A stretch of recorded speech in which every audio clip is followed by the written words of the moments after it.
Hello, all you beautiful drywallers and painters. You heard me right. Welcome to a Paintrepreneur episode of the Drywall Podcast. With us today for his first appearance on the show, all the way from Boston Spa, New York, we have Brian M. Cooney, a pretty boy paint. I stumbled across Brian while on my most recent trip to Bolton for the Trade Decorator live show over there, and well, Brian was one of the few Americans at the show, so I was instantly interested and I had to know more about him and his product. We're straying off the path a bit on this podcast into the world of paint, but it occurred to me during the show that lots of drywall and dry liners do paint. So maybe you had some connections in New York where you could take this product and be like, hey man, check this out. What do you think? I did that and the door shut so fast on my face it broke my nose. Get out of here. Get out of here with your soap, pretty boy. Bacoa was the distributor. They were everything in Manhattan. And I wined and dined them, so to speak. I called them, emailed them, and I sent them a case of this, and they never returned my phone calls. I went into the paint store called Janovics, and I showed him a bottle, the buyer. He goes, too cartoonish, shit'll never sell. So that was it. They were done, and nobody wanted it. And you're just like, holy shit, what do I do? Well, that was 2018. And that was the punch right in the face. And then all of a sudden, I was doing my yoga, and this real cute girl said to me, "You ever heard of Instagram?" And this is before Mark Zuckerberg owned it. It had the old logo. Right. And 2018, the end of it, I got an account in December 2018. 2019, I just started giving it away. So there was Johnny Dater, the happy painter. There was Sam, the right painter. And I was sending these guys bottles, and then they started using it. And that's how it started. And I was selling it online, and I added a wire brush to it, and I started making some other products. I bought this guy's patent to make the shield covers so you protect your brush. And I started coming up with the idea of selling packages. It hasn't always been easy for Brian. After his father left at just 16, he was a high school dropout who had to claw his way back with little help from his brother and a Catholic priest. He went back to college and discovered he had a knack for entrepreneurialism. From stand-up comedy to corporate America, we cover a vast array of activities with this gentleman, and we get to know the man behind Uncle Brian, persona. And maybe you'll have an amazing new product to add to your arsenal. And speaking of amazing products, I'd like to give a warm Drywall Podcast welcome to Ames Tools for sponsoring the Drywall Podcast in the months of June and July. They've been away, but now they're back, and they've turned their sights to Fresco Harmony. What could be better than decorative tools alongside a cutting-edge specialty wall system like Fresco Harmony? Nothing. Keep your eyes open for information regarding a Fresco Harmony training and product launch at their location in Pompano Beach, Florida. One thing's for sure, I will be there and ready to play in the mud. Grab a free sample pack of Fresco Harmony and some Tape Tech specialty tools and learn about some amazing finishes with this amazing new partnership. Also, a special thanks for being a tried and true supporter of the Drywall Podcast over the past few years. Be sure to catch my episodes with Tape Tech and Ames legends like, but not limited to, Mark Wilson, episode 125, Carolina Garcia, episode 137, Robbie Worrell, episode 148, and Ames president himself, Mike Ventura, episode 156. All very good. All fantastic people. But for now, let's take a deep dive into the world of paint and Brian Cooney, aka Uncle Brian, on the 174th episode of the Drywall Podcast. Let's get into it. Brian Cooney, pretty boy. That's it. You got me the first time. Brian Cooney, pretty boy. Get my coffee. What's up, Nick? You got a little background noise there. Do you have some headphones? Do you have some earbuds with I you? got the fan on. It's hot. How's that? Is that better? Turn the A fan little off. better. I don't want you to be too hot. Do you have earbuds? Earbuds tend to work pretty good. How's that sound? Is that good? I'll find the That earbuds too. that's fine, man. That Okay, that that's good. sounds Let's pretty. just we'll It, stay with that. It's not that hot in here. It's good. yeah. Okay. So it's a five out 5 inches of concrete, so it's all nice. Yeah. So yeah. Okay. Well, I'm happy to be here, buddy. What's going on? And where are we talking to you from? I'm in Ballston Spa, New York, outside Albany. I have been staying with a friend of mine for the summers. As an entrepreneur, you have to buy. I live on the road. So if there's any chance where you can get a little bit of better rent. So this, my buddy Matt, he's a painter called MF Paints. He's a sweet guy. He has this place here, which has, if you go this way, he has a bedroom. So I'm in Ballston Spa, New York, which is a suburb of Albany.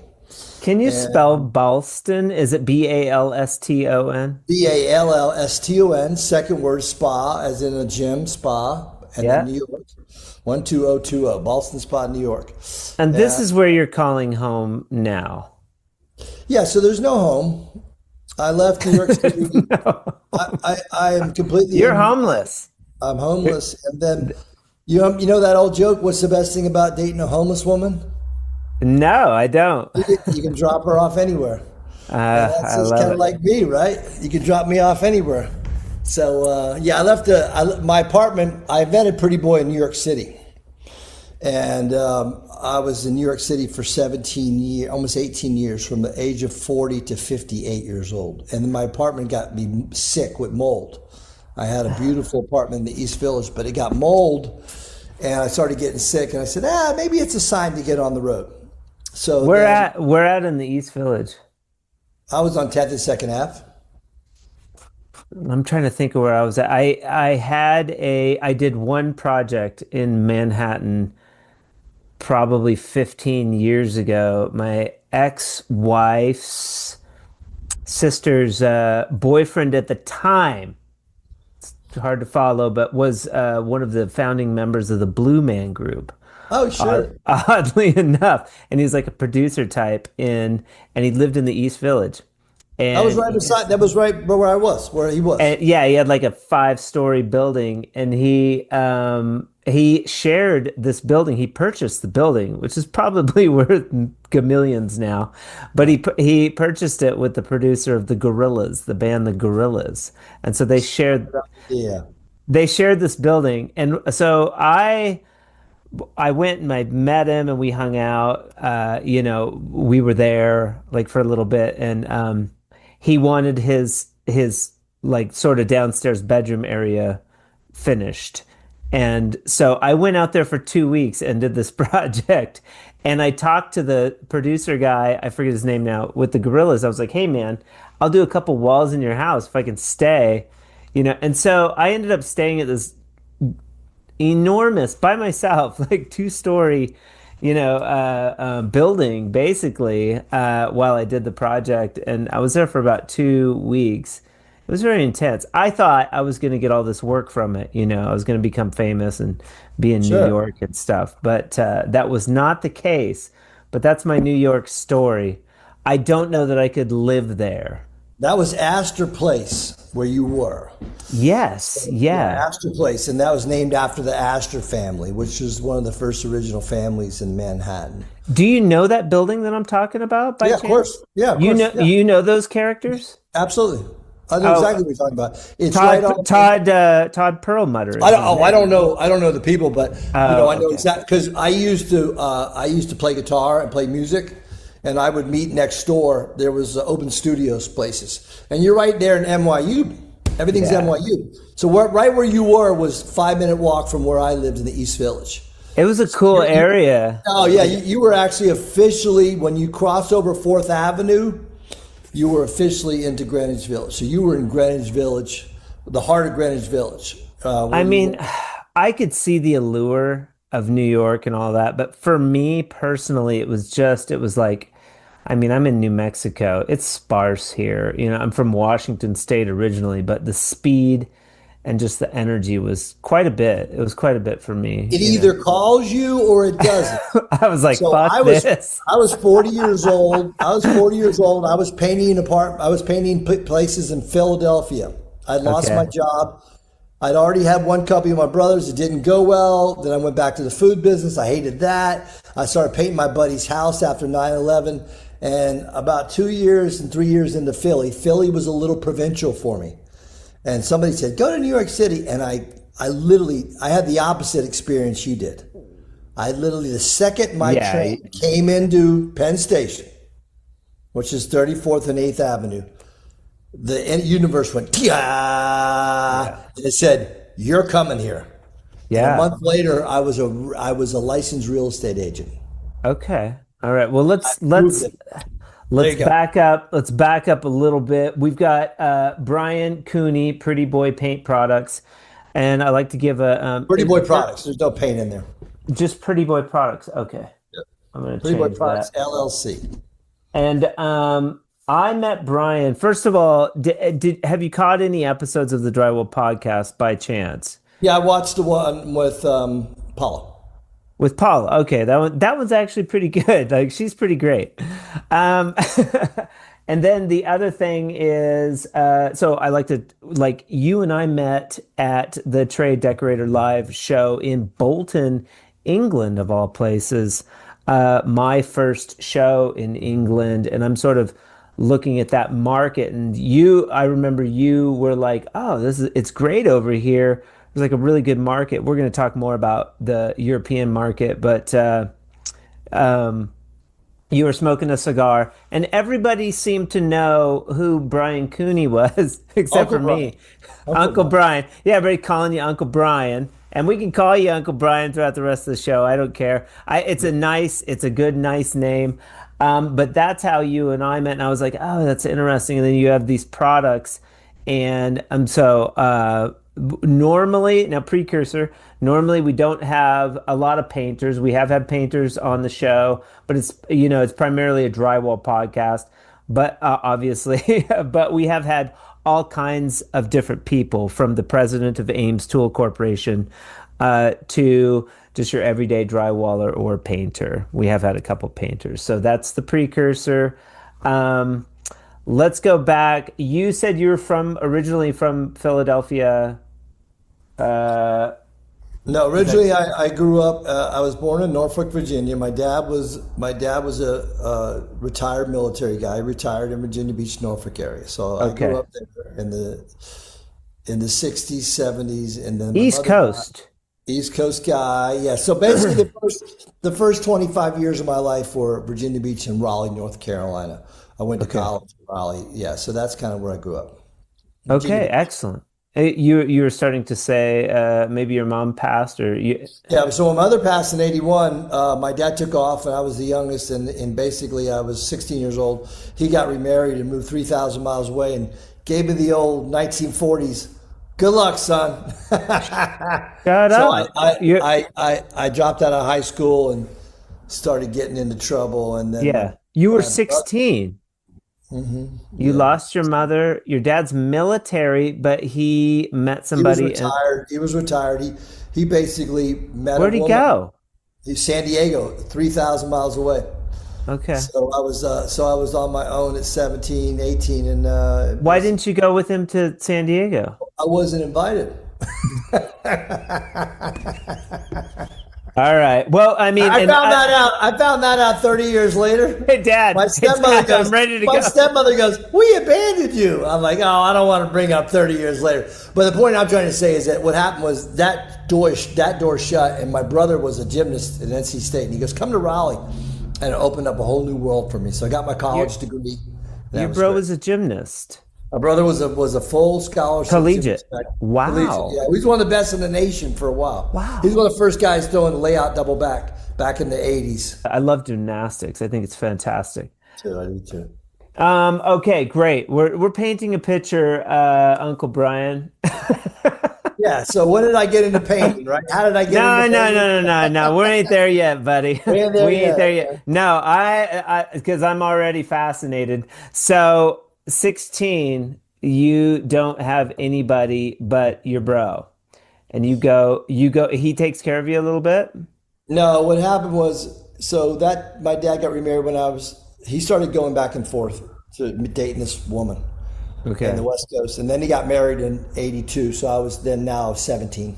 Okay. And then my brother, then I turned 18 and I was sitting around Virginia Beach without a high school degree. I was a high school dropout with no perspective at all, no prospects. And my brother said, "Hey, you should come to Raleigh. There's a priest here that'll help you relocate."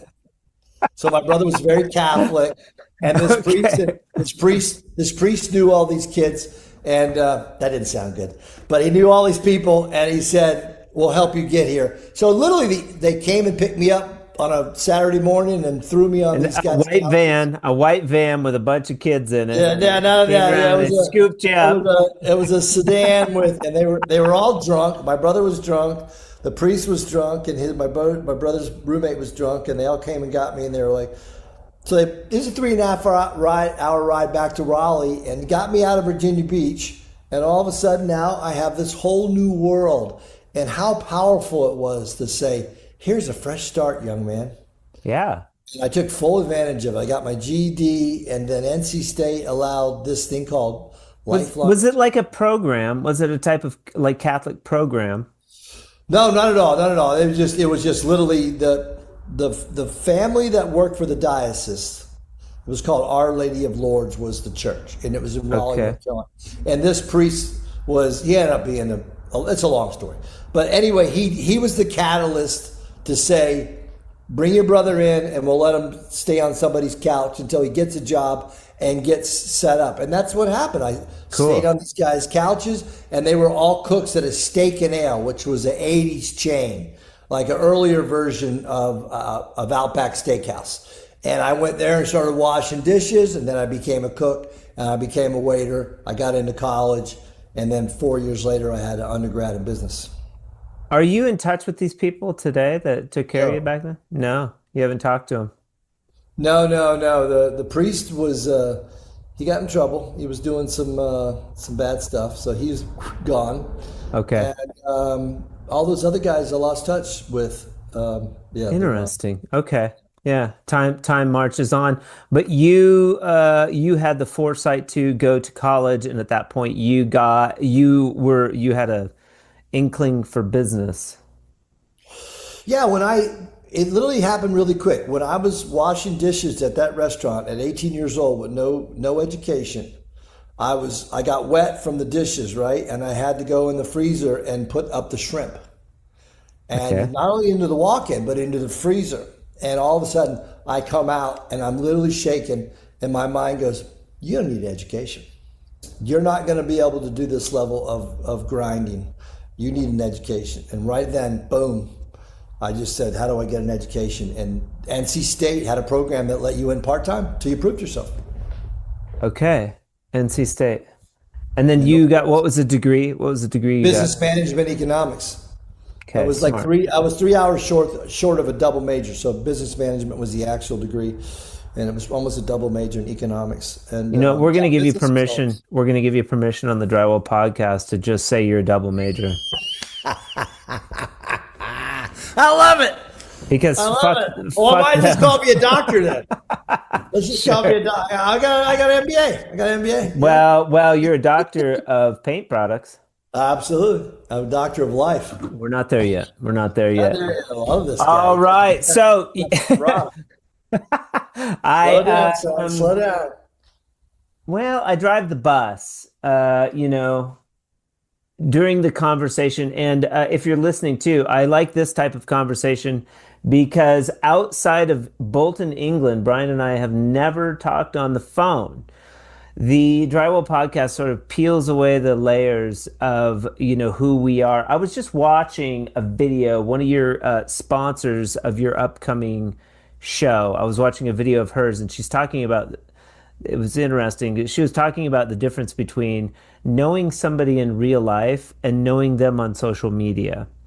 And how and you really don't know somebody until you meet them in real life because people carry energies. And I think one cool thing about a podcast is that it does that. It immediately exposes you for like who you are. I mean, as much as, people can glean from an interview. My job is just sort of to tease out the aspects of Brian, Uncle Brian, that make you who you are. And so that's what I do. And it's fun. I get to do that. And then we get to know each other after this, and we'll be like buds. Absolutely. And hopefully. Absolutely. I'm in.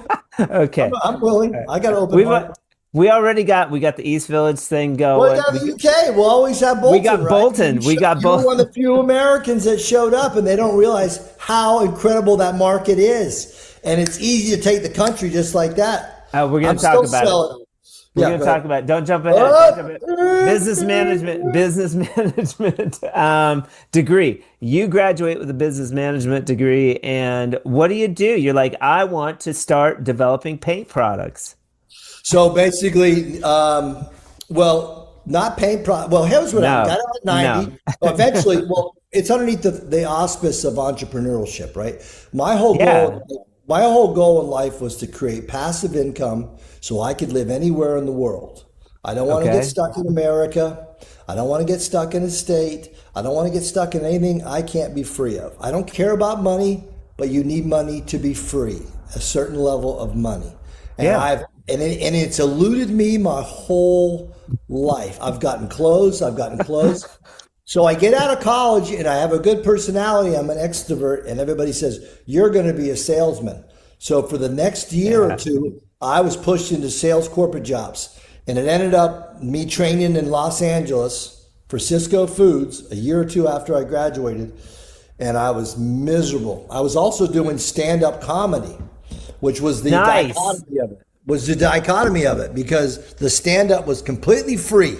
Did whatever you want to do, get up on stage.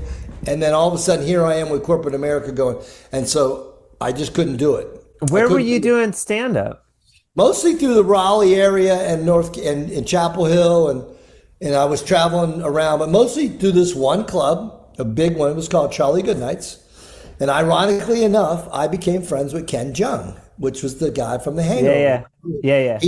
Him and I became friends. Now, he probably wouldn't know me now. But basically, when I went down to Atlanta one time to do the big set, they weren't letting me in. Ken said, he's with me.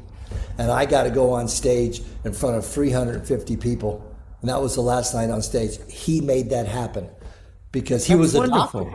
I know, it's cool. It's a cool story. I'll bet you he would remember you. Who knows? But anyway. Yeah, who knows? Can you give me a small excerpt of what I might hear if I went to an Uncle Brian comedy show? Do you remember one bit? Yeah, the Japanese workers say that American workers are lazy and unproductive. My reply to the Japanese is, you try drinking until 4 o'clock in the morning, see what kind of car you can build the next day. I love it. There you go. I love it, dude. You are a natural. And so I sort of agree with maybe your the people that were just telling you that you could be a good salesman. You sort of have that quality about you. But it didn't work out with Cisco. You didn't like doing like I like selling my product. That's different totally than like me getting a fucking sales. I'm not going to go out and get a sales job. Like exactly. Well, the thing was, thanks. I didn't know who I was. You get out of college, and all of a sudden you're 25, 24 years old, and literally when I trained at Cisco Foods. They put us in a hotel on Sunday night, and they ran us all week long at the corporate office in LA. We were in like Pomona, California, up in the hills. And by the time we got done with 3 months, we graduated. And I was mentally ill because I was being held by this force of, you're going to go up this corporate ladder, and I'm a free spirit. And I didn't know who I was. But by the end of it, I was literally physically and mentally sick. And I said, I can't do this. And I told my dad, I want to start my own company. Well, and you're eating all that Cisco food, which is probably not good for you. Right, Now right, I right. have this ongoing joke, like you've got like all these like crappy restaurants, Sizzler and all this processed food. And I'm always like, it's all Cisco, man. You always see the Cisco truck parked out front, Absolutely. deliver it. They just prepare it differently, man. Put a different Ah, label on it. go Just get some more. take it out of the Yeah. tin foil, put it into the chafing dish. Peel the Mail tray. cellophane Oh, off. it came out of the Heat, oven. heat it up. Heat it up. Yeah, exactly. Great. Okay. But you probably did get some good sales knowledge, I would imagine. And so now you've got like business and sales, a little bit of a sales background. What do we No. do? Where are we going now? So I went back to waiting tables, and then what I did was that my brothers and I come from a big family. Two of my brothers and I were at a Thanksgiving in '92. So right after I got back, I went back to the East Coast. And I was in Atlanta, came up for Thanksgiving, and my oldest my Daniel and Johnny and I were together. And Daniel said, bodybuilders are eating baby food before they go on stage. And my brother and I, Johnny, were doing triathlons. And we came up with this idea of this product in that sitting of that weekend in '92. Carboon. So Yeah, we're just gonna Carboon take was baby food, put it into a smaller container. yeah. So what happened was basically we kind of knew the baby food wasn't going to work, but we liked the idea. When you Yeah. did a triathlon, you either had Gatorade or you had a power bar. And when you're traveling in after 2.5 hours of working out, the average triathlon takes like 2.5 hours. You're out of workable glucose. You're bonking. Okay. So anyway, that was the first entrepreneurial thing. So I launched at 27 years old. I started a company with my brothers, and we developed Carboom. You were That 27. I was 27 years old. We started Carboom. So we Great raised name. money. Great name. Yeah, Car carbohydrate boom. explosion, Carboom. It's still on the market. It's still on the market. Somebody bought the company. So Wow. anyway, that was my brothers and I, and so that was where that frustration came out of. It went right into the entrepreneur. I put my money where my mouth was. I took a chance. I got on the high wire. We raised money from friends and family, all the shit. You don't know what you're doing. You're not trained to do Yeah. anything, and you go out there and you just get crushed. Boom, boom. You I just heard make mistake another after mistake. I heard another excerpt where like entrepreneurs are dumb. Like because like if you're a smart person like and you knew and you did all the planning and you knew all the pain in the ass that you would run into, like a smart person just wouldn't take those risks. But a dumb person like so you kind of have to be a little foolish. And I was like, yeah, that's true. Well, the smart person also could lose their job at 50, and they could lose their job at 50 without any just thing of their self. So the point is, there is no safe route. Yeah, I a think smart person could be on their deathbed and being like, I wish I would have started that yeah, idea. exactly. But the main thing is you have to die playing the music in your heart. Your That's heart right. tells you. Your heart tells you who you are. It's whether you want to listen or not. It always does. And that's when you get out of your ego mind, you get into your heart or get into your gut. The three kind of decision makers are your head, your heart, your gut. And if you're not listening to these, then you're screwed. Then you're gonna blow up. That's the midlife crisis. What am I doing? Why am I Yeah. married? I didn't even want to have kids. And why am I doing here in Texas? I hate this place. It's too hot. And so yeah, Yeah. yeah. Do So you you know what I really was going got to say? I always think about like the health, like additives, because I listened to Tim Ferriss a little bit. I'm not sure if you know who that is. Tim Ferriss, the 4 Hour Work Week guy. He's got a great podcast too, by the way. I mean, but he's really hyper intelligent person. And his first product was a supplement, and he crushed it. He just crushed it out of the gate, 20 something, you I know. did not crush it. We did the opposite. I But want you to picture. I want you. you sold the company though. Nah, not really. Basically, what happened was there was there was we knew we had to move the company. We started in East Coast, and we knew we had to move the company out where the endurance athletes were, which is Southern California. And we had some experience with Southern California because my dad was military and my brother was military. So we knew San Diego, and we knew that was the place. But the middle brother, the oldest brother that came up with the idea, the original idea, didn't want to go. He wanted to get married and stay. So my other brother and I went, and we just weren't a good match. Yeah. We were just no partners. No, one kind of ship that doesn't float, partnership. Before I was even an entrepreneur, my dad was like, "Don't ever partner with anybody." And I was I love that. I wish I had that advice. And I never. My dad was get a real job. Get a. Your dad wasn't even there. He was in San Diego. Get a real job. Okay, so doesn't work out with Carb Boom. What happens next? What do you do next? But now you've got the bug. You're like, man, that was fun. I want to do that again. So what happened was, yeah, exactly. So I get out of there, and you're all kind of messed up because you've lost everybody's money, and you're fighting with your brother. And then basically, with me is I went back to the food business because that's all I knew. And I guess in the long story short, I started coming up on 40 years old. Okay. I said, that's when I got the bug. So I celebrated my 40. Are you working in hospitality? I mean, are you doing like cook, waiter manager? Waiter manager. Okay, you'd fall back. But and you can do that. Like, I feel like that's a kind of a good fallback thing, Yeah, it is until you can't be nice to anybody anymore because you're so burned out with it. I started when I was 12. I was a busboy when I was 12. Oh, wow. Okay. I was a waiter also, construction as well. But like if you learn a trade, I sort of tell people, like, not that you have to, and it's not for everybody, but if you learn a trade, you can always fall back on that trade. It's good to have a skill set. Oh yeah, absolutely. So when I got out of the car boom business, my brother took it over.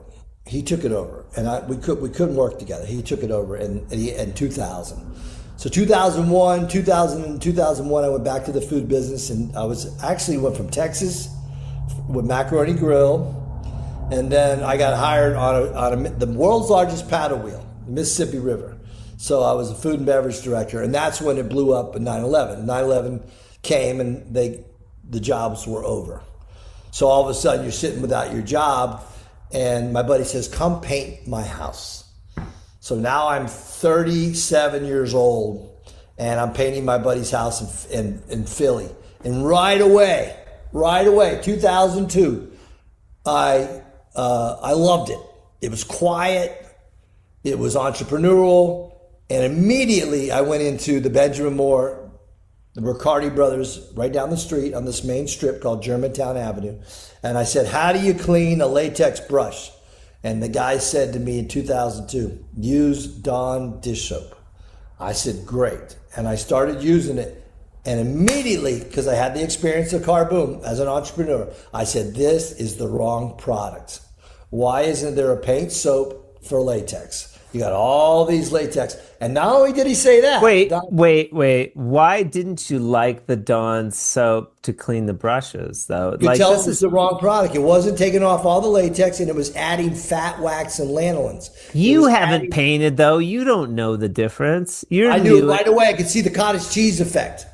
Okay. I'm an entrepreneur. You could tell that the brush was going through. It wasn't taking it should have just taken it off perfect. Yeah. You were like, why? You were like, why is this not cleaning? Why is this not the right? And then all of a sudden, you would paint the next day, and then the paint would start that cottage cheese effect on the side of the bristle, and that was because you're adding the Dawn soap, which has the cheap way to moisturize Mrs. Johnson's hands. So not only is it the wrong product, but so I was like, I had the idea. I said, somebody's got to create a paint soap, because the guy at the store said, by the way, this is what he said. He said, all this oil is going away. And in 20 years, it's all going to be latex. And here we are, 20 years later. And he was right. All the oil's gone. Was that I'm sorry, you may have said, was that an oil-based paint that you were cleaning? No, latex. It was a latex It paint. was a Benjamin Moore. Why is it? Because you're not using like what do you normally use to clean oil paint? Just out of Oh, curiosity. you would do thinner. I didn't touch oil for a while. I just Okay. So I start with my buddies. I'm trying to figure out the significance behind him telling you that it's all going latex. Like, Because the significance was that they had a judgment in the Northeast. Pennsylvania had to get rid of a majority of the spirit, the oil out of the paint. So they'd come in that year and said, this oil paint has got too much oil in it. It's too toxic. You're going to have to remove most of it. So they knew the writing was on the wall, and the main three states, which is New Jersey, Pennsylvania, and Texas. They don't have a latex paint cleaning product in that, like orange. There's that orange shit where you can but like they didn't have like a soap that painters could take and clean their brushes with. No. Okay. Zero. In fact, they still don't. Pretty Boy is the only one. There's a couple different ones now with the cloth and then Crud Cutter has a latex cleaner, but I'm the only one that actually also has a hair conditioner. And you're the prettiest, which let's not diminish let's not mix words. But yeah, so that entrepreneurial, the rebel met its match. Yeah. So I didn't move on the idea. I just started painting. Yeah. And for years, I just thought about the idea, and I got more and more frustrated. You filed that away, though. Not even did I file away. I realized what was the best out there, which was the Mrs. Myers, was the highest end soap out there, and that did a little bit better job of cleaning the brushes. I was always based on the brush, because I love my brushes, and I would buy these real nice brushes, and I'd have my oil brushes and I'd have my latex brushes. Yeah. And I'd buy the really good Worcesters or Purdy's back in those days, and it was just I was very. What's your favorite brush now, real quick? What do you like? My distributor, Speak freely. You're on the Drywall Podcast. I am. So I think some of the English brushes and Australian brushes are the best. I like my distributor that you met, Access Decor. They make a silk touch. That's great. Right. The Paint Warrior, which is the biggest guy over there. You didn't meet him, unfortunately. He wasn't at the trade show. He makes a great brush, the Paint Warrior. And Monarch is made in Australia. That's a great brush. I was going to say. They had some good knives too. Like they had some good products. I was pretty impressed with those guys. Oh, and my distributor, Access. No, Monarch. Which one? And Monarch. Monarch. I didn't talk to the Access guys too much, but I did talk to the Monarch a little bit. I remember this is my first trip over, so I'm just meeting everybody sort of for the first time, trying to get to know everyone. It was overwhelming, right? A little bit overwhelming. I like that. I mean, it's not my first time to England. I've been hanging out with the GWI guys for a while, and they're fun as hell. So it's just like, I just get to meet more of these great people. I love them. I mean, I find the people from England, Ireland, and Canada a little bit more present than Americans. There's a little less. Let me tell you what I'm doing with my life. They're more like, who are you? So they're a little bit more engaged, and it's refreshing. You notice it right away, and they always do what they say they're going to do. Because in America, American guys would be like, you walk out of the airport and they're not there. Dude, I flaked. I'm sorry.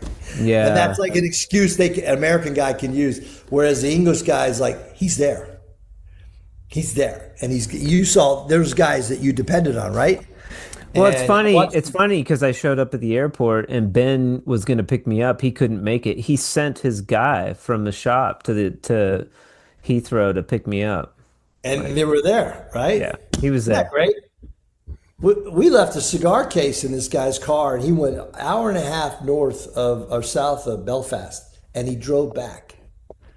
And there wasn't one cigar in that case. Yes, Well, I he's don't know smoking what. cigars. I mean, it's I only don't know. human.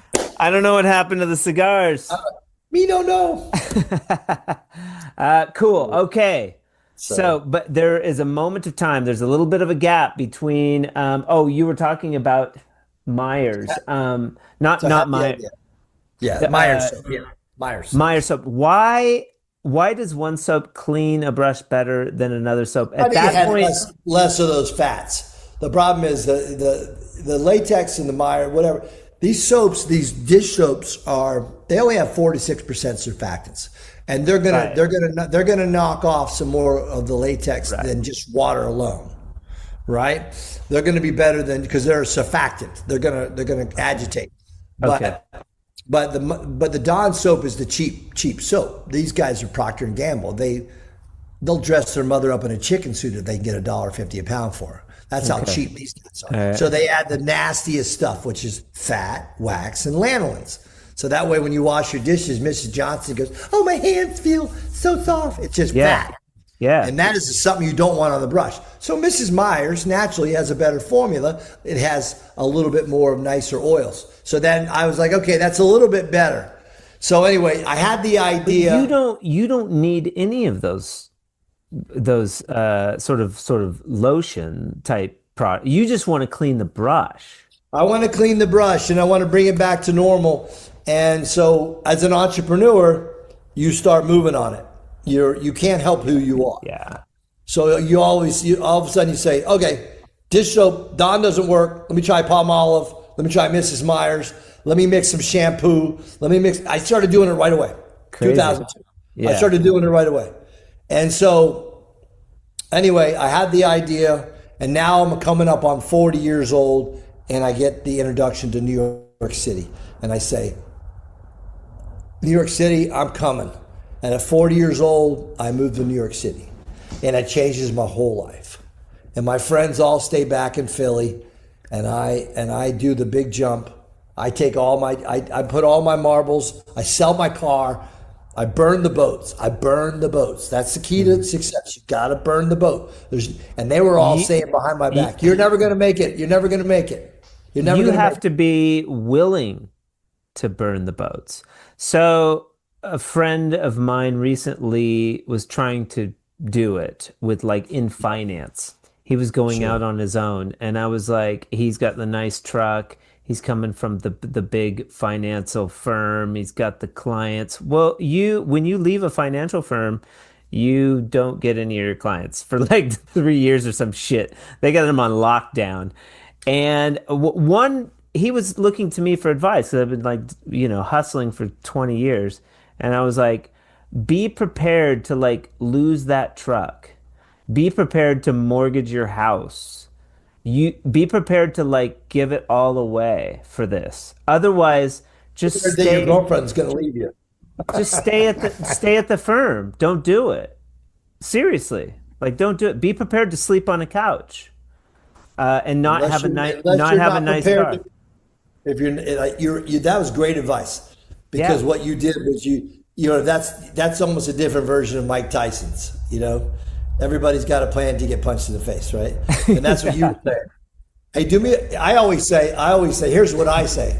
I say when you're an entrepreneur and you can't take another step, you're out of money, you're mentally burnt, you're fried, your nerves are frazzled, you're living in your buddy's basement. If you can go 2 or 3 years from that point, you're probably going to make it. That's the level of being ground down, and you got to keep going until your imagination. And the thing is, that philosophy of trying to create your beautiful Walt Disney world. We're all trying to create our own world. You have to let the other guy die, as you're saying. And like you said, you got to let that truck go. Because that truck's like $1,000 a month, and you ain't gonna have it. And the wine and dining women gone. Well, or even if you do have it and you can afford it, it's not. I'd rather put that $1,000 back into my business now. Yeah. It's not worth it. It's just a different mindset, and I mean, ultimately, you realize, oh, I'm not chasing. I'm there. This is me. This is what I'm doing. Like, Oh, I've arrived. I love that. You're like me. You're like this is who I am, and I don't want to Yeah, be anybody else. I And then you love it. build from there. And then if you're lucky enough, then you start getting paid financially. Right, Start right. The getting money's secondary. the money's secondary. The freedom is But primary. yeah, you have this idea, you're playing around with different products. You don't know anything about soaps and shit though. Like, Yeah, do you so start talking to people? How does the first bottle of Pretty Boy come to be? all right. So just to back up, the little thing we're missing Yeah. is it's called sobriety. Ah, So I okay. run this. I go to Manhattan and I go nuts. So between 40 and 49 years old, I drink every night and I party like a rock star. And then all of a sudden, the wheels start coming off. It's no So fun to party in New York. it's a great time. So you have everybody's living room is the bar, right? So I'm having Yeah. a blast. I'm having the time of my life. I'm telling my jokes in the bar, and all my girlfriends are drinkers, and all my golf buddies are drinkers, and we're all hanging out in this bar called Walker's, which was right across the street from the Ghostbusters firehouse, right beside it. Cool. And it was so much fun. And then all of a sudden, I start blacking out. Uh, And I start blacking out real bad, and then all of a sudden, I get into altercations, and I have to realize I have to stop.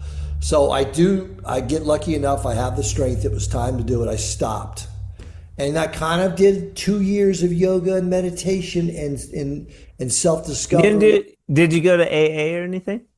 Did some AA. Okay. I did India. I did yoga teacher training. I did meditation. I did But everything. you were so clean, sober, like 2.5 years later, I'm in India, okay. sober. Okay. So now I'm 52 years old. I get sober at 49. Okay. And then that's when I'm in Nepal. Then I do 3 weeks in India and 3 weeks in Nepal. And by the time I'm in Nepal, I'm looking at Mount Everest and I'm like, I could see that everybody was diving off into the abyss. They were in the prey part of their eat, pray, love. They were in the prey part. They were going to leave everything behind and leave their ego behind. And I'd already done it. I'd already been 2.5 years into prayer. I meditated every night. I did yoga every day. I studied with Buddhists. I studied with shaman. I Great. chanted. I did everything I could do to get the trauma out that was making me drink like this. Okay. And I did it. And Okay. all of a sudden, I'm standing there now present. And I said, it's time to go back to America and build a brand again. You ready to do this now? And then I said, what do I got on my plate? And as an entrepreneur, you have your swatches of ideas always in front of you. Yeah. You got 6 ideas, 8 ideas. And I said, that paint soap. This 2016. I said, that paint Yeah. soap, that's probably what I need to do. So then I came back and I started working on it. And the first thing I did was find the chemist that we started Yeah. in 2017. So that took 3 months to find the chemist.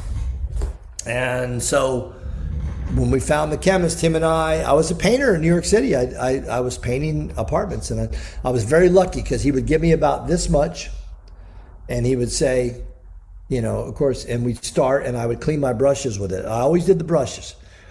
And after about 9 formulas, the brush opened wide up it was like you stuck your finger in a light socket.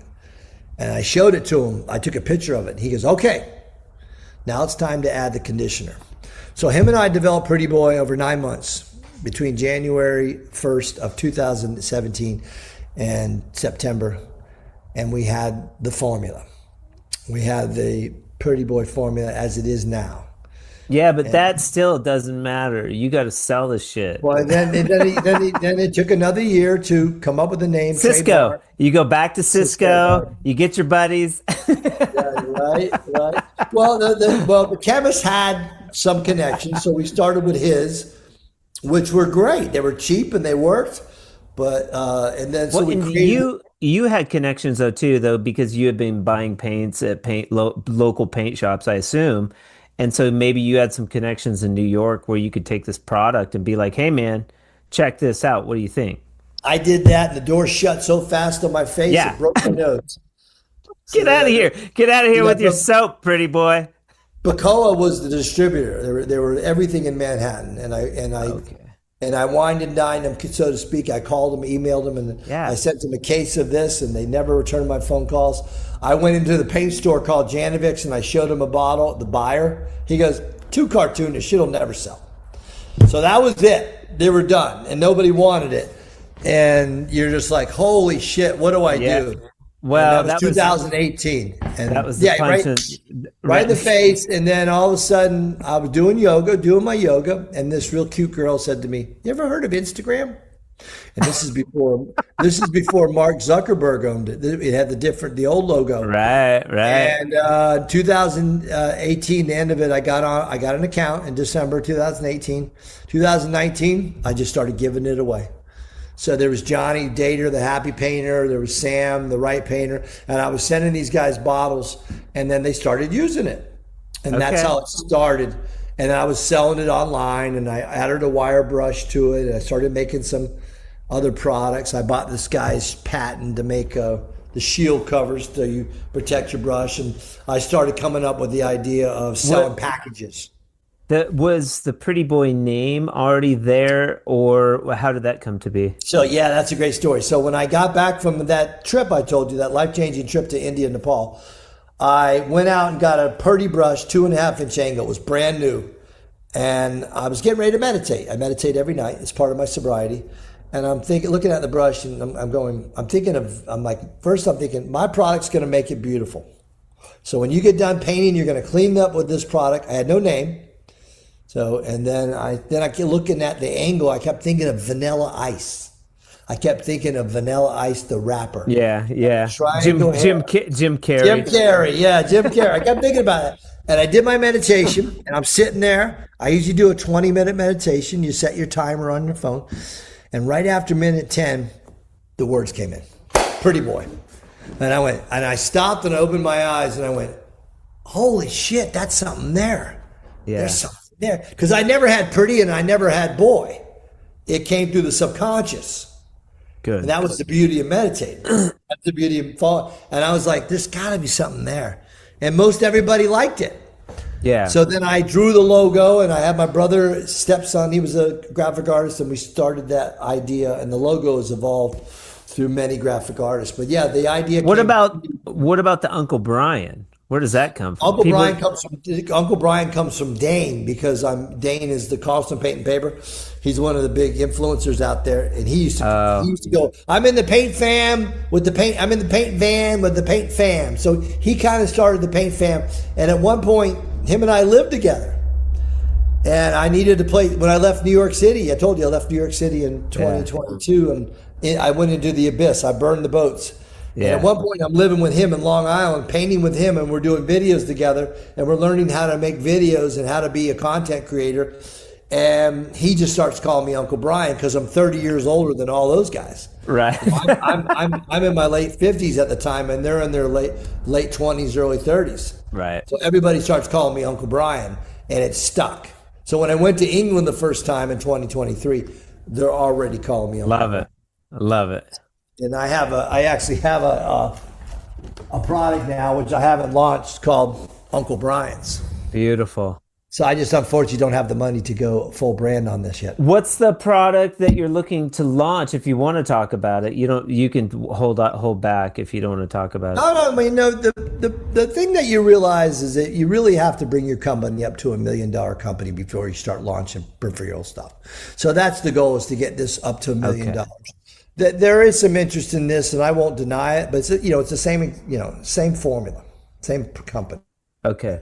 Just what happened was that everybody started using this. So this helped me refocus back to my main brand, which is Pretty Boy. So now I'm in 4 countries with this. I'm in Ireland, England, Canada, US, and I just got my new distributor. They're called All Pro. And so now I have 2 distributors in America. And this is now in, 500 paint stores now. And fantastic. So it's starting to go. But like you said, the same shit you're doing. It's the absolute grind of all grinds of 2 steps forward, one step back, two steps forward, one step back. They start selling it. Oh, we're not selling it anymore. This guy bought our company. We don't want to carry that anymore. Oh, let's get more of this. It's crazy. Yeah, I've gone ultra slow. It's a little different model than what people would probably suggest to me or how I should do it, all that shit. You just got to do it the way you can do it. It's got to be in your heart. It's got to be in your heart. Exactly. I beat myself up plenty. You can imagine, but like we all do. You can't get so wrapped up in that fucking story of like, I'm not good enough. I shouldn't be. What are you doing? And it's funny too, because I hear like celebs, Ben Stiller, it's like they still have it. They still have that little voice. It's like, you're going to ruin the scene. You're going to ruin this movie. And it's ingrained. And I think another aspect of entrepreneurialism is being able to sort of suppress that voice and just move forth.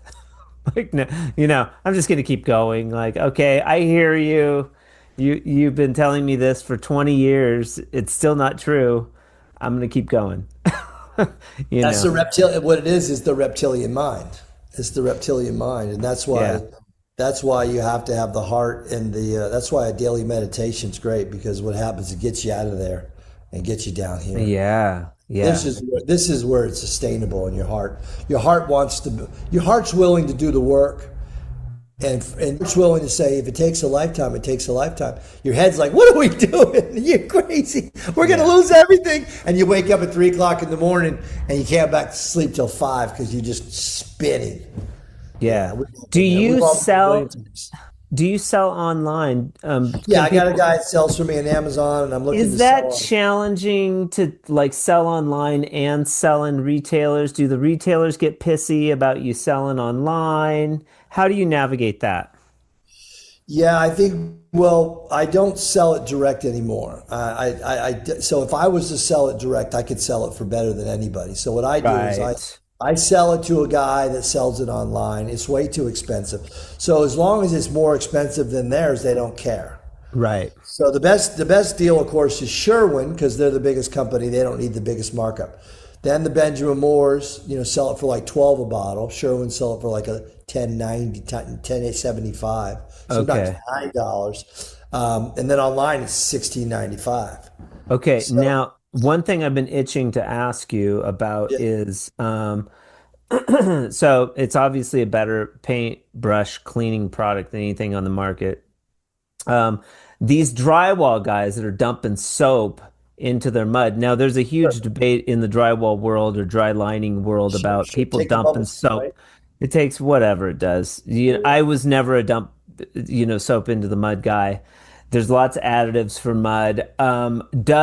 Have you had drywallers use Pretty Boy in mud, and what's the feedback? They love it. They love it. I love it because it's whatever they're trying to do. This again, the dish soap is only 3 to 5% surfactants. This is 25%. So when you're adding this to your mud, you're adding something that's 5 times the concentration of the Dawn. So whatever you're looking for, it's going to be 5 times more powerful. You could use a little less of this. You could use a little less, just a few drops, and I guess whatever they're trying to do is get a creamier product. And have you sort of sent some of this to some of the drywall community? Have you like delved into that world? Because I honestly, I don't know my listenership, but there's a bunch. People do listen to the Drywall Podcast. They're probably going to be curious about Pretty Boy products after this comes out for my listeners that do add soap to mud. Have you gone into that marketing world? No. What you realize is that you chase too many rabbits, you get none. So there's a guy that makes like the closest there's a conditioner. There's a conditioner guy. Well, Pretty Boy can clean the job site before, can keep you clean as you go, and then it can clean the tools at the end. There's a guy that sells that bucket lid that goes inside the 5 gallon, about half a gallon. You can soak tools. I've been trying to get a hold of him to put 1 squirt in there, because that way you can expedite the cleaning process. So if you were to sit there and put all your muddy tools in there, and with the Pretty Boy in there, then the cleaning process is cut down and so much quicker. So when you soak those things in there and you're soaking them in just water, or maybe just dish soap, then they're going to clean up. But Pretty Boy, they're going to clean up faster. Well, and fun fact about drywall tools too. They're like some good drywallers will keep their tools really clean, but they'll spray them off with WD. Fun fact, and that keeps the mud from, especially on the blue steel knives, it'll keep it from screwing up your steel. I love that. I love that. Yeah.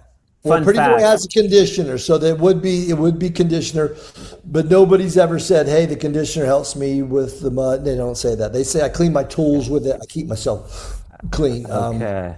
There's a bunch of drywallers who love my product, and they spray it in a bucket. One squirt makes a gallon, and they keep the rags with them, and they keep the tools clean as they go, and they clean the job site. So Pretty Boy is phenomenal for a carpenter or a mudder or anybody that has to clean. Instead of using a crud cutter, which is toxic, instead of using a TSB, which is toxic. What do you mean a crud cutter? Crud cutter is the number one kind of degreaser that a lot of painters use. Oh. They're degreasing with it, and it's got a pH of 13. So you're literally spraying oven cleaner on your doors. Okay. Is it going to clean the grease? Of course. But then again, it has what we call reflux. It might not come away from the surface. It also can break the wood down, and it can also affect the adhesion of the paint when you're ready to do it. Okay. So Pretty Boy can become this contractor's soap, meaning they can clean their hands with it, they can clean their skin with it, they can clean the job site with it, they clean the spills with it. So the mud guy, can use it to expedite his flow of his job. Anytime he stops the mud, he can go into that 5-gallon bucket, and he can take the rag out with the little sudsy Pretty Boy and clean his tools up. And he's not hurting his hands. So he just boom, boom. He's bringing the soap on there. And a lot of drywallers paint. So they're always crossing over. You know what I mean? Sure. So they're a lot. You rarely see guy just drywalling unless he's got a major company. He usually drywalls, and then every third job, the money's right, I'll.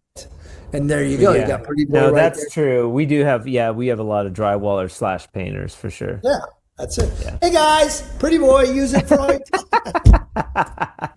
enter promo code Drywall Podcast. Pretty Boy.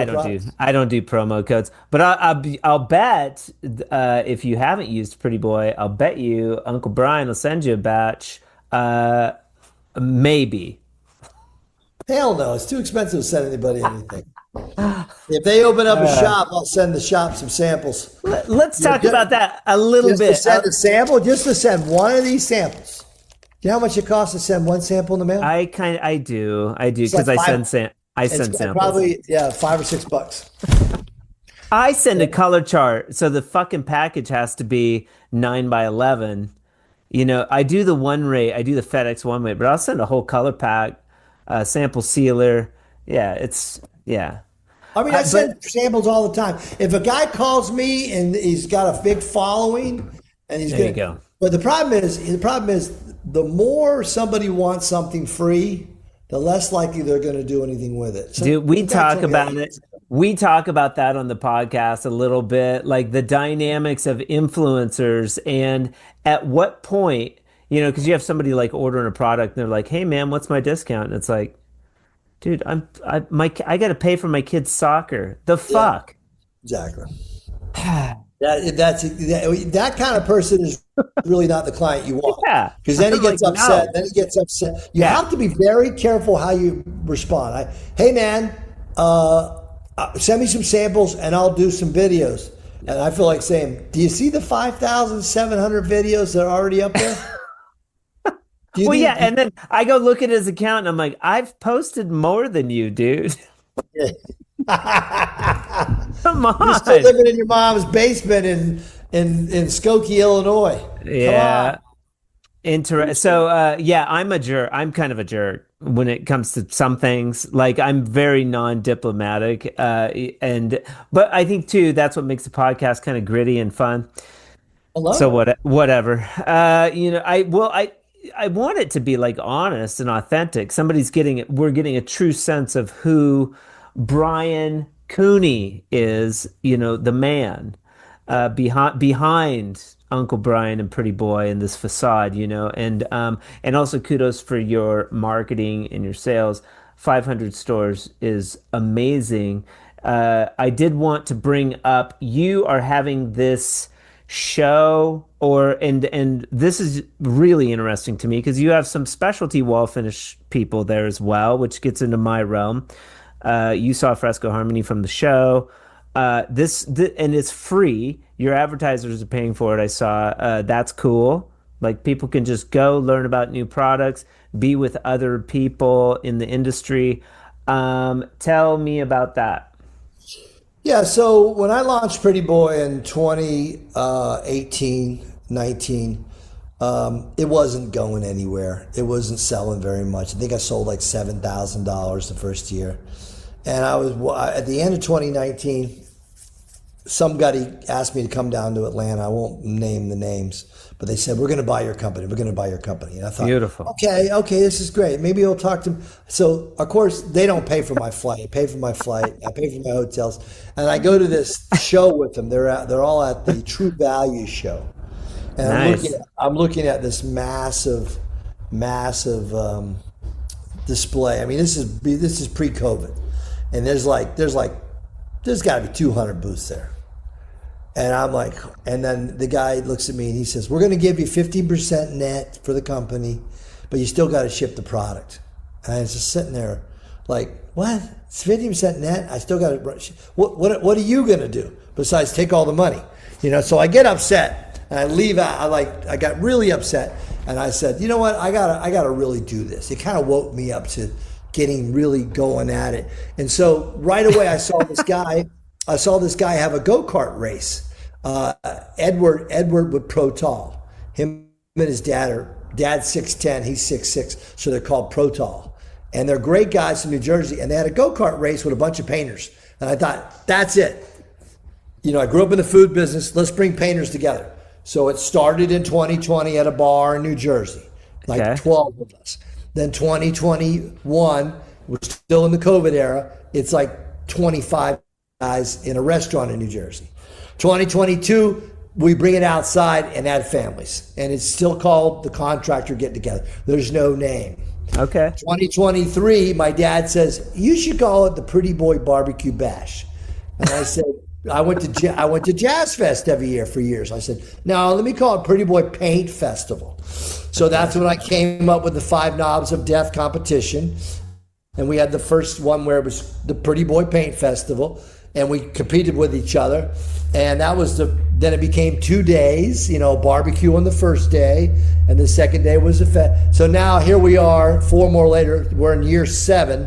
We have free training on the Friday the 24th. We're in Ithaca, New York. We're sponsored by Benjamin Moore, Airworthy, Titan, and Meldrum's Paint. And wait, how'd you get these sponsors? Because you sell at these locations, so you talk to the right person. You're like, hey man, Pretty Boy Paint Festival's coming up. You guys getting a spot over here? Well, they all evolved, right? The guy the guy that ran Airworthy, the head sales guy, his name is Chris Gooden. And he saw me online. Everybody sees you working your ass off online. Yeah. So that you become a little bit different. Like, okay, this guy's working on. He's going somewhere. So everybody wanted to jump on board whatever I did. Okay. They tried it. So when we went into New Jersey in 2021, Airworthy guy came out and gave me like $500. And that's like, cool. Wow, $500. Yeah. And then he also gave out all these rollers and brushes. I said, that's beautiful. Cool. And another girl did it with another paint store. So I had $1,000 the first time. Then 2021, we got more money. 2022, then all of a sudden Ben Moore Titan comes on, and so now we've got those. And then when I'm going to do a West Coast one next year. Then we'll have different sponsors in the West Coast. So basically, what it is bringing painters together, and it's all free for them. And now they'll go through the experience of getting out of their. Basically they're following the Instagram people, Facebook people. They get to meet them. They get to meet everybody. Yeah. So if you were coming, you could come in on Thursday night, the 23rd, get in the hotel or camp out. Some people are camping. And Friday morning, we're going to have the classes, the free classes. So we'll have the lime wash at 9. We'll have the epoxy course at 11, and we'll have the free wallpaper at noon. Then was that the same epoxy guy in Bolton? No, different guy. No, different epoxy different system. guy. Yeah, this guy's similar system though, right? Yeah, very, very similar system. Yeah, okay. This guy's name is John Stahl. He's the owner of Flexi Fit. It's kind of a epoxy that. Yeah. And he's doing very well, and he's actually doing really well online. He's selling a lot on Amazon.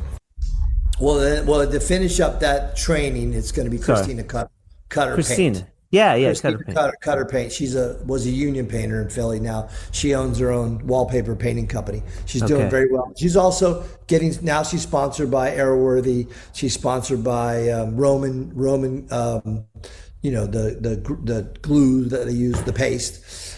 She's starting to find her way into this different world of everybody. A lot of people get to, as they approach 40, like, I can't paint every day. I'm going to try to launch some other thing. So either they go for a brand or they go for an influencer.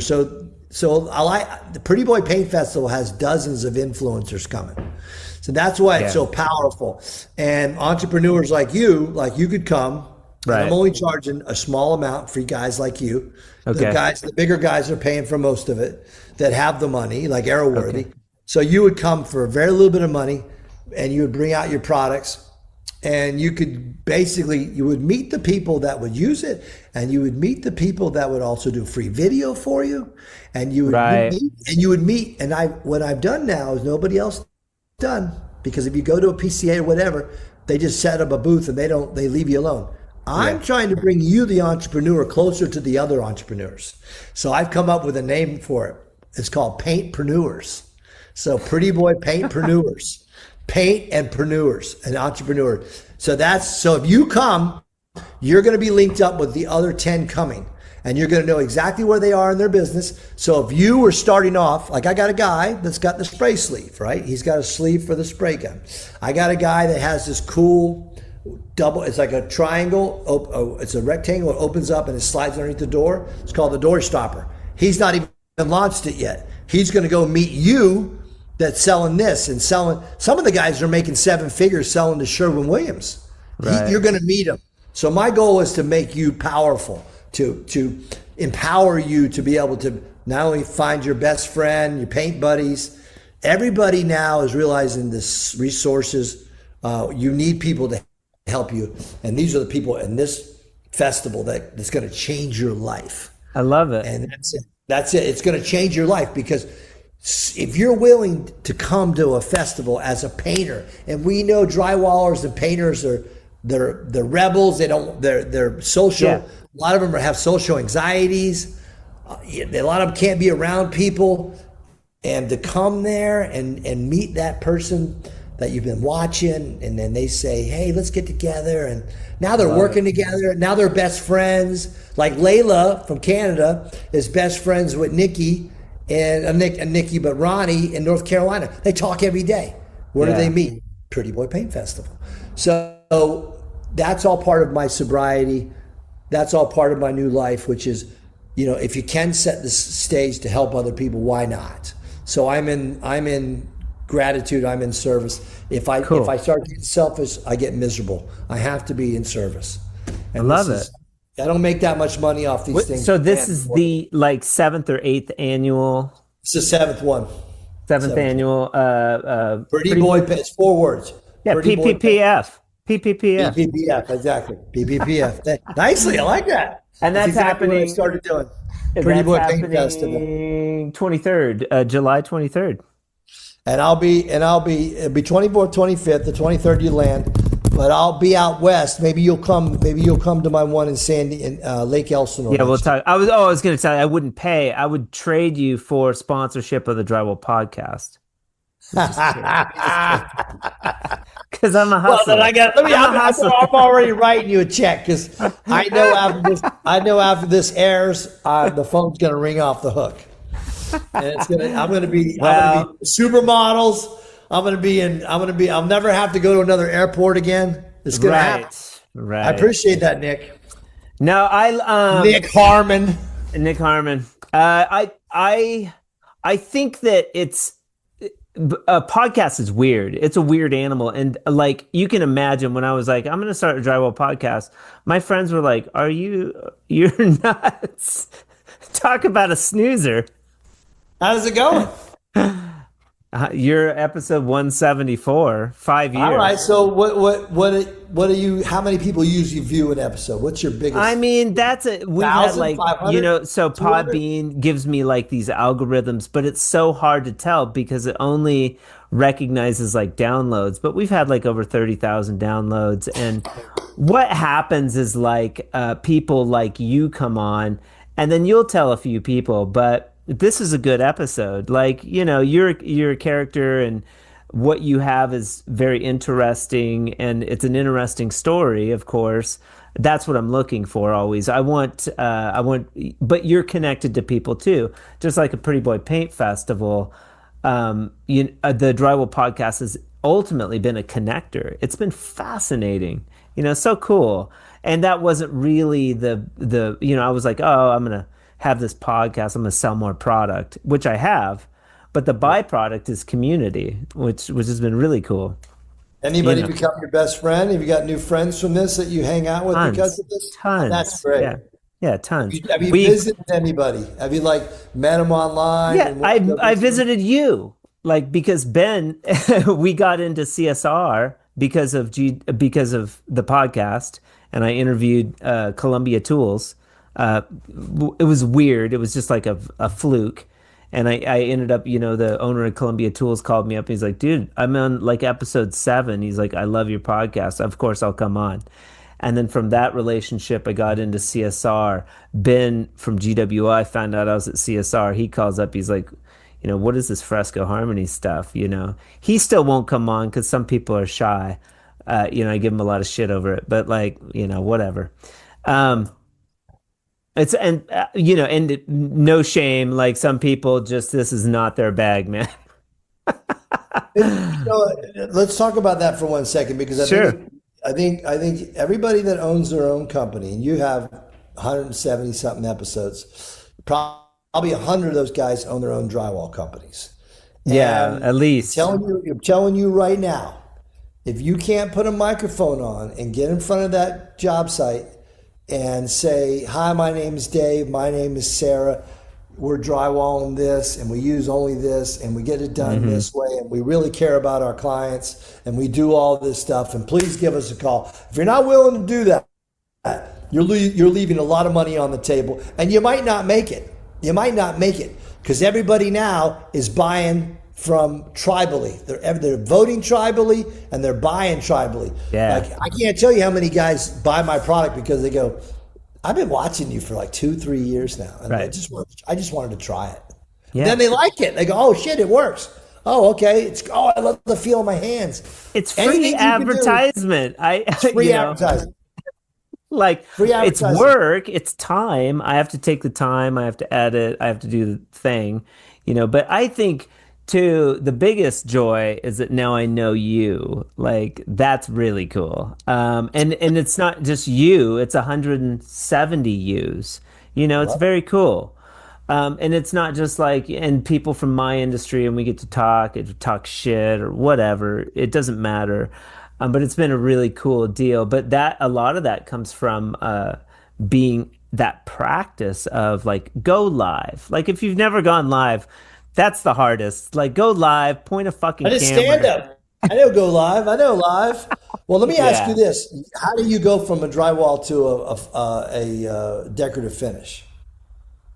So you're not selling just mud; you're selling. The decorative. you're opening up a can of worms. But I mean, Fresco Harmony is my background is drywall finishing, so I'm a journeyman drywall finisher.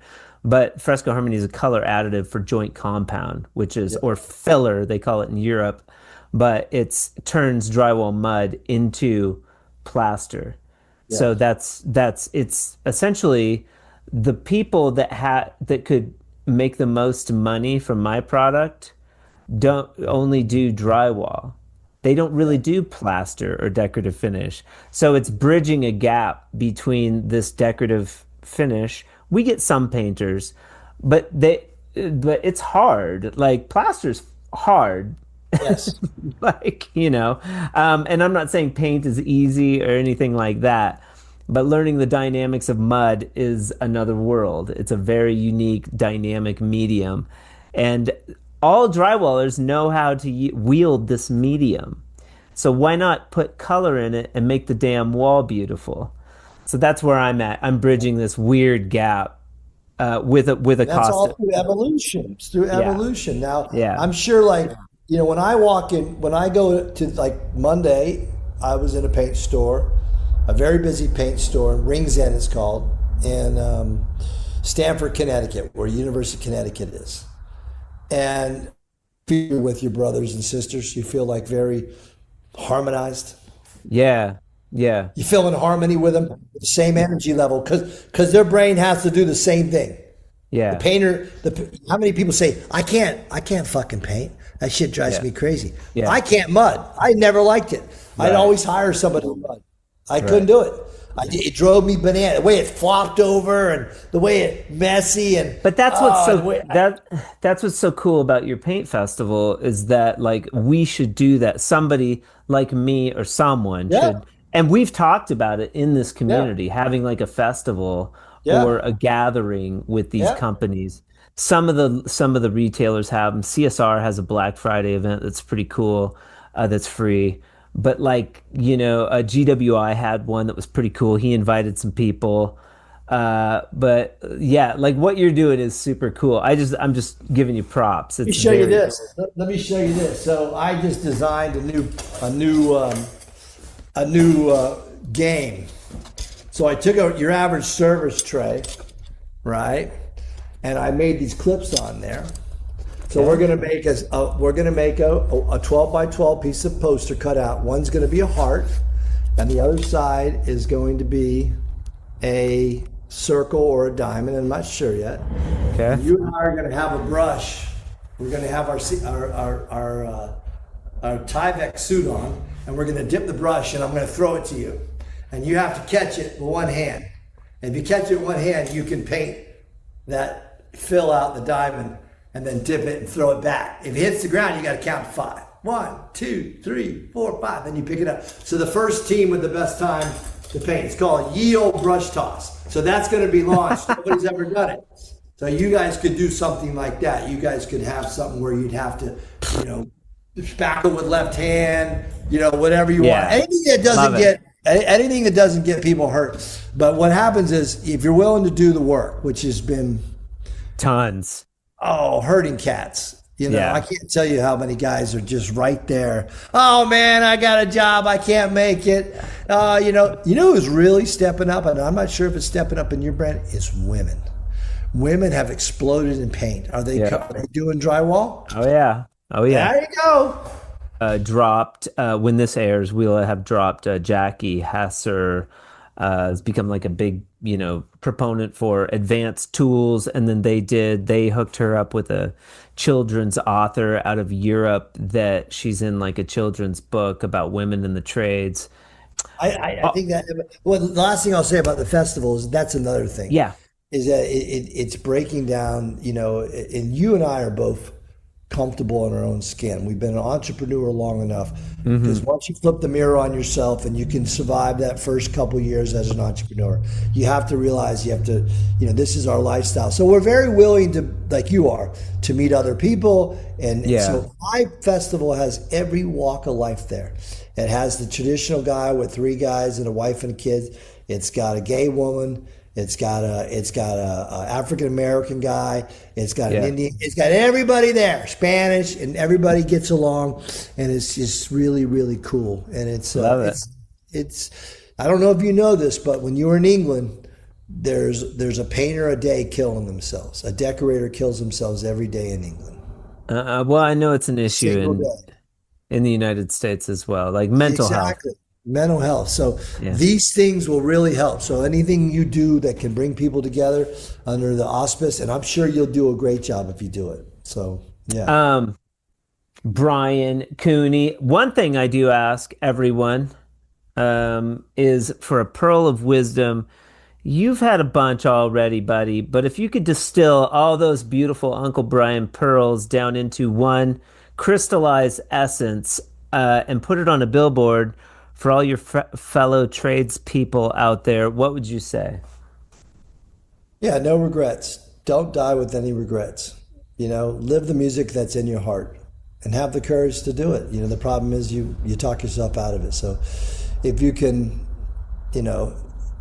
if you have an addiction or you have anger problems, you have to get rid of all that stuff first. And then you get to see yourself, and hopefully you have no regrets. That's it. You die on your deathbed with a smile.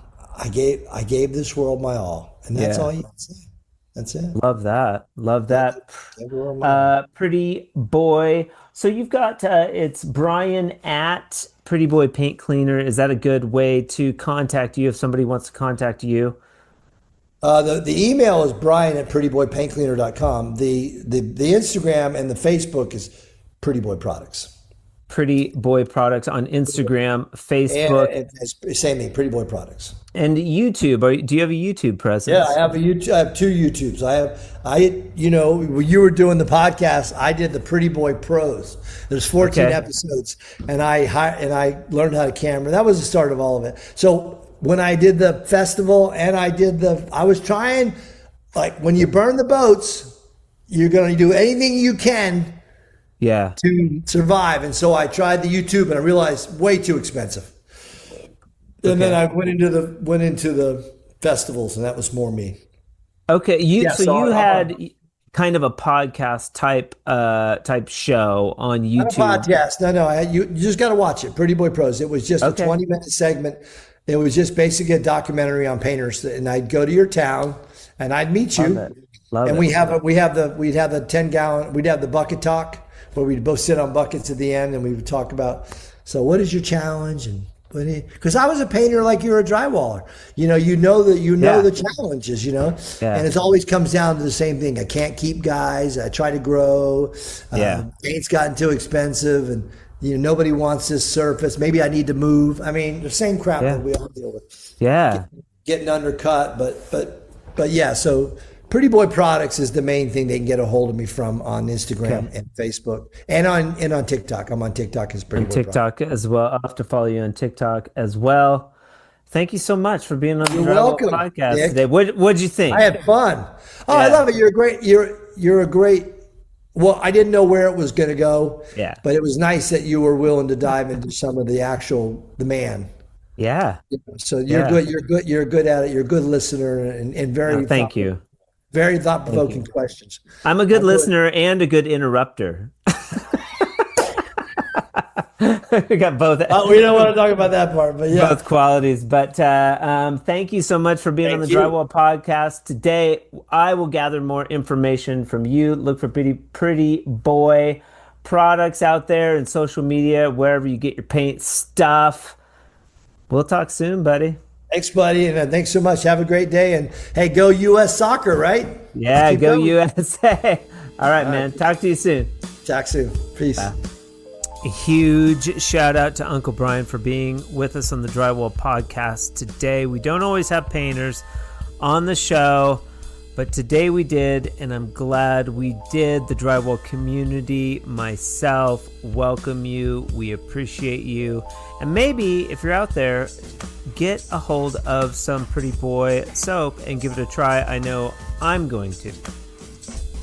Also, I'd like to welcome back Ames Tools for sponsoring the Drywall Podcast in the month of July. It's because of sponsors like Ames and awesome guests like Brian that I get to bring you new and original content like the show you just heard. Stay tuned for information on an upcoming training hosted by yours truly, happening soon at our very first Ames location, set to offer Fresco Harmony. If you come, you just might leave with some badass plaster swag and free Fresco Harmony. We'll have more information on that in the upcoming episodes. You have lots of choices of content to listen to when you choose something to listen to, whether you're on the way to work or you're mudding away on a drywall project. Today you decided to listen to the Drywall Podcast, and I'm grateful you did.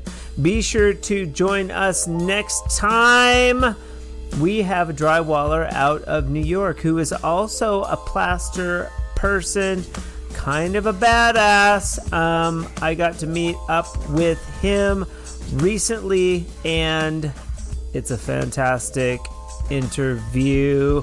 I hope you all have an amazing weekend or week or whatever you're going into. And remember, keep drywalling and painting.